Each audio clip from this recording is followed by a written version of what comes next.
Sami Zayn suffers spinal compression.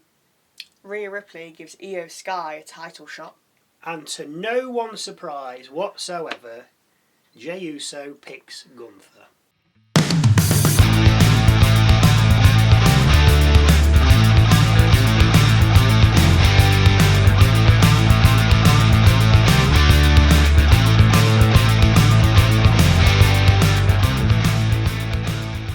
Hello, welcome to Wrestle MSX. I'm Michael. I'm Sally. We kick off, as is customary these days, with Jey Uso, and yes, we got a double helping of yeeting, just as we did last week on Raw and SmackDown. As Jey was having second helpings of yeeting on the announcer's desk, he was ambushed by Gunther, who then took him into the ring and powerbombed him in the middle of it. Officials eventually dragged the Austrian off, but the heavyweight champion pushed them away and hit Jey with a second bomb. Gunther, happy with his work, exited the ring and walked up the rampway. But as he neared the entranceway, Jey spoke. "Me and you at WrestleMania." Gunther headed back towards the ring, where he was met with a flying Uso. The two are then separated, with Gunther being dragged away. If you can drop us a sub right here, get us into them triple digits, it'd be appreciated. Come on, get us on our road to WrestleMania. And while we have your attention, we're going to be dropping a new video every Wednesday where we'll discuss a little more about what we think of the previous week's SmackDown and this week's Raw and what we're looking forward to on the upcoming SmackDown. We don't really get much of a chance to do it, giving an opinion in the review show, because if we did, it'd be about an hour long. And nobody needs that. No. Your questions, thoughts or opinions are also welcome, which we can discuss in the video. But be quick, because the video will be done later and uploaded tomorrow. So questions and thoughts in the comments below or at us on X at WrestleMSX. Thank you. Backstage we hear from Rhea Ripley, who's speaking with Kathy Kelly. Kelly asks how Rhea's navigating her feelings. Strange turn of phrase. Anyway, Rhea says she'll deal with Morgan if she makes it to Mania, and that Flair is stalling, trying to stay relevant. Yeah, she is. Kai and Sky then appear behind Rhea, with Sky saying she's coming for her. First match of the night, Liv Morgan and Raquel Rodriguez versus Dakota Kai and IYO SKY. Morgan tags out straight away with Rodriguez coming in and mocking IYO's height before Damage Control double team her with Kai tagging in. Kai soon gets levelled with the clothesline, with Morgan then coming back in, but she suffers a kick from Kai, with Sky then coming back in. Sky turns up on Morgan, but ends up eating the sole of Rodriguez's boot, with Mummy Cool then coming back in. Morgan and Rodriguez then exchange tags multiple times, taking in turns to beat up Sky, before Rodriguez slams Sky and covers her for two, with Morgan then bulldogging Sky and also covering for two. Finally, Sky makes the tag, bringing in Kai, who chops the giant Rodriguez down and covers for two. After a break we come back to see Rodriguez on top, with Kai escaping, bringing in Sky, with Rodriguez tagging in Morgan. Sky sends Morgan out the ring, then dives after her, landing on her and Rodriguez, before throwing Liv back in the ring and heading up top to land a missile dropkick, followed by a bullet train. The follow-up cover gets two. Sky decides to go for the over the moonsault, but Morgan gets her feet up. Sky doesn't fall for it though, countering the counter and then delivering a backbreaker to Liv for a 2 count. Rodriguez then saves Morgan from another bullet train, with Morgan then tagging Raquel in. Team Heel then hit Super Oblivion, with Rodriguez holding up Sky as Morgan comes off the middle rope. Morgan then exits the ring as she's not the legal woman, but so nearly does Rodriguez, before realising she is the legal woman and covers Sky, but unbelievably only for 2. If you get to see it, she rolls out of the ring and I'm in, I better roll back in. Rodriguez then powerbombs Morgan onto Sky, but Sky gets her knees up, sends Rodriguez out of the ring and tags in Kai, who goes over the top of Morgan and hits her with the double knees to the back, the cover getting 2. Rodriguez then uses Morgan like a battering ram, swinging her at Sky and Kai before powerbombing her onto Sky, with Morgan getting busted open during this attack. Morgan then oblivions Kai, but Sky makes the save on 2 as her partner's covered. This match is absolutely unbelievable, in my opinion. Kai then tags in Sky, with Kai taking out Rodriguez and Morgan taking out Kai with a code breaker. Morgan and Sky then go at it with kicks, hits, reversals, covers, counter covers until Sky stomps on Liv and then sends a kick to the side of her head. IYO climbs the top turnbuckle, hits over the moonsault and covers Morgan for the victory. what a fantastic match to open the show. Absolutely amazing. They were on fire. This, if you compare this to the Alexa Bliss and Candice LeRae match on SmackDown. Okay, yes, I know it's ring rust from Alexa, but she would have practiced. This was, in my opinion, absolutely fantastic. Absolutely brilliant. We then learned from Michael Cole that Sami Zayn has suffered spinal compression and extreme nerve damage from the Kevin Owens attack last week. Which says to me, what's Karrion Kross going to do now? He teamed up with Miz, took on the Wyatts, the Miz was moved, the Wyatts were moved. Yep. So now he's whispering in Sami's ear, But Sami's clearly out now, because that, going with what it says, or what we've been told, he's going to be out. So now who's he going to talk to? It's him they should have let go. Next up, Bayley versus Lyra Valkyria in an Elimination Chamber qualifying match. Roxanne Perez is at ringside. But doesn't do anything. Spoiler. And boy, do these two have a lot to live up to after seeing that opening match. We get a lock-up, tests of strength and match skills, with Cole telling us Bayley won the Women's Royal Rumble back in 2024. So last year then. Oh, he built it up like it was years ago. But it's like just last year, Cole. We then see 2 pin attempts from Valkyria before Bayley drops her with a forearm. Bayley then ends up out of the ring with Valkyria doing more damage with a dropkick through the ropes as we head to a break.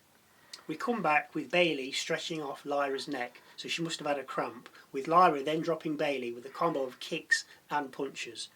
Crowd a little quiet as Bayley hits a sunset flip bomb on Lyra into the turnbuckle and then follows up with an elbow from the top rope. Valkyria gets the knees up though, hitting Bayley with a tornado DDT, which didn't look great, which is unusual for her, with Bayley then hitting a Bayley to belly and covering for 2. After an exchange of forearms, Bayley gets the upper hand and hits this, but doesn't seem to execute a knee or anything to Lyra. They seem to land a little funny. Anyway, Bayley covers for 2. Outside the ring, we go with Lyra hitting her tornado DDT into a fisherman's suplex, which I love, before heading back in and hitting another fisherman's suplex and covering for 2. The two then fight on the top rope, with Lyra dropping a leg to the back of Bayley while she's hung up on the middle rope, and then going for the Nightwing, with Bayley fighting out of it. Lyra then tries to finish the match by tying Bayley up and covering her, but Bayley counters into her own pin and manages to get the 1-2-3. The 2 women hug it out after the match. We get a vignette from Penta next, and he's coming for Ludwig Kaiser. Backstage, we're with Jackie Redmond, who just happens to be with Kaiser, and she's asking for his reaction. Kaiser says he has his eyes set on Penta when Pete the Butch Dunne enters the shop. He tells Kaiser he'd never help someone like him, telling Ludwig he just got in his way. Kaiser asks Dunne if he saw what he did to Penta, with Dunne retorting, "Wait till you see what I do to him next week." Kaiser steps back saying it's all yours, with Dunne then walking off. We then see AJ Styles walk past Kaiser and head to the ring. Next we see Alpha Academy with Lyra Valkyria when American-made pole up. Ivy Nile mocks Lyra for losing before adding that the Creeds are leaving Nashville with the tag titles as they have a championship match against the War Raiders later. Brutus, I see, going for the Axl Rose look. In the ring next, AJ Styles. And after the crowd chant his name, we hear what he has to say. He mentioned his injury, naturally, and thought it was a career-ending injury, but knew he still had gas in the tank and that he is back, adding that he has a long list to do.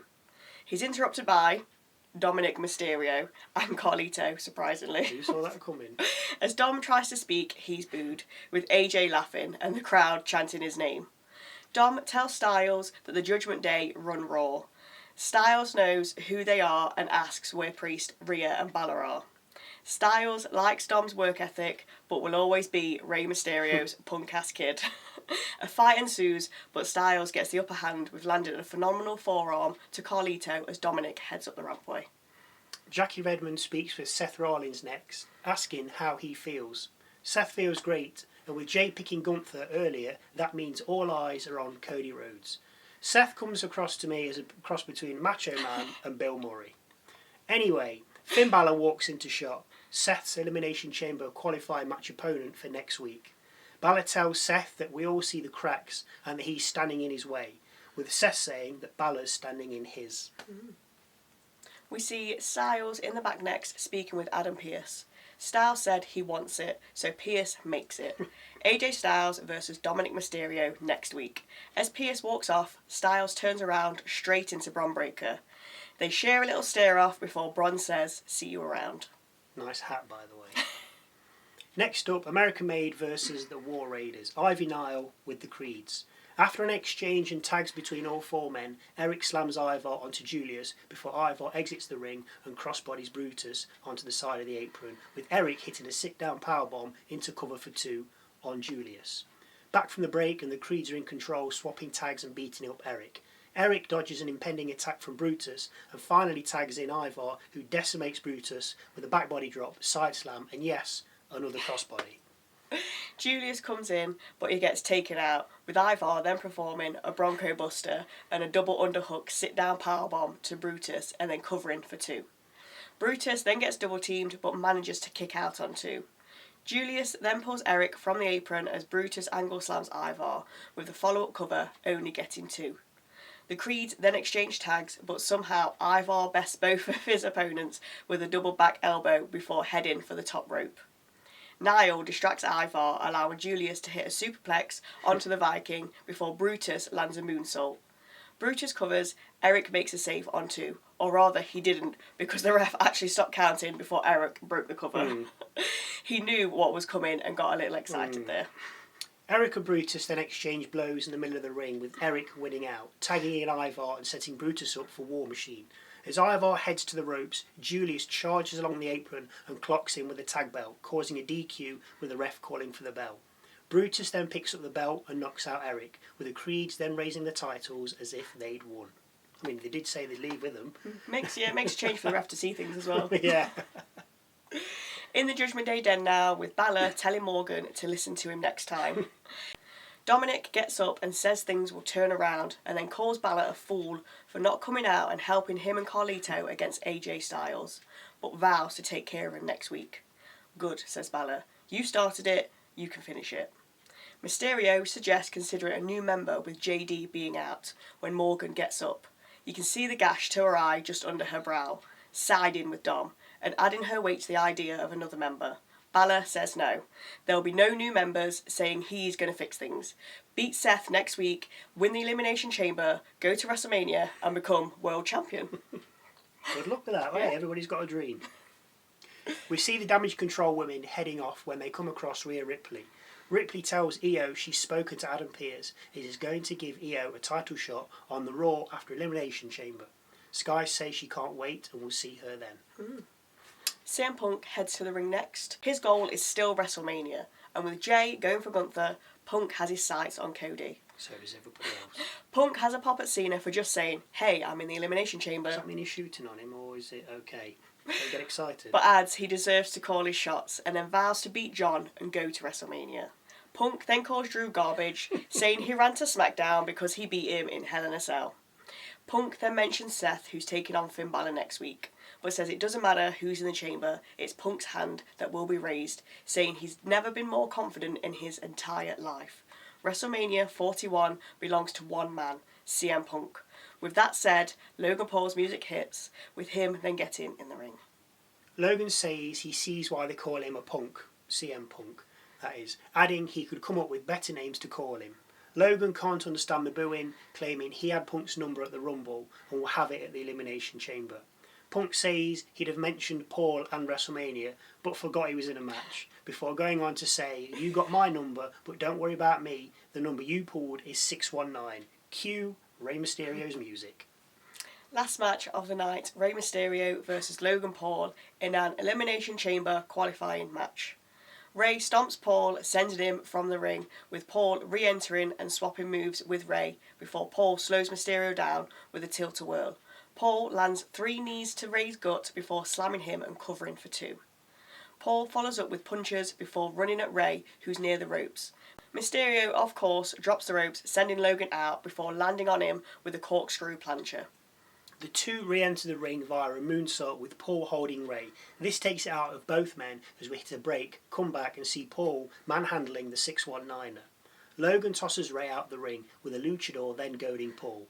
Paul accepts the invite, but Paul takes advantage, dropping Ray onto the crowd barrier before sending him back into the ring. Not for long though, as Paul drags Ray back out and tries to slam him into the ring steps. Mysterio reverses the move though, sending Paul into the steps instead before getting back into the ring and exiting again via a baseball slide onto Logan. Ray throws Paul back into the ring and lands a sit-down senton from the top rope and then one from the mat before covering Paul from a springboard moonsault, Paul kicking out on 2. Ray continues the onslaught with mounted punches in the corner, which Logan shakes off, hitting a rolling senton and then springboard moonsault of his own onto Ray, covering for 2.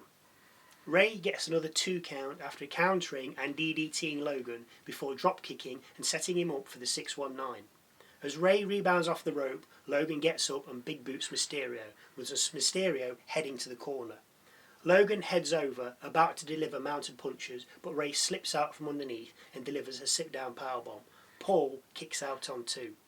Ray sets Paul up for the 619 again, connects and then goes to drop the dime from the top rope.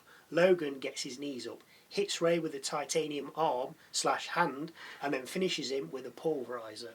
Paul covers Ray and gets the 3 count, allowing him entry into the Elimination Chamber on March the 1st.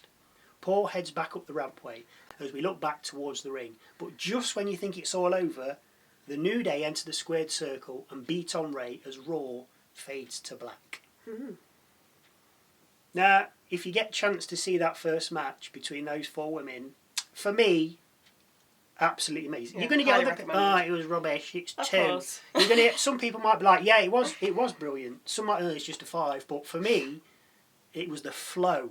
Yeah. And I think sometimes that's what's lacking. But the flow, and it was unbelievable, absolutely unbelievable. Any comments or views you'd like to share, then please feel free to leave them in the comment section below.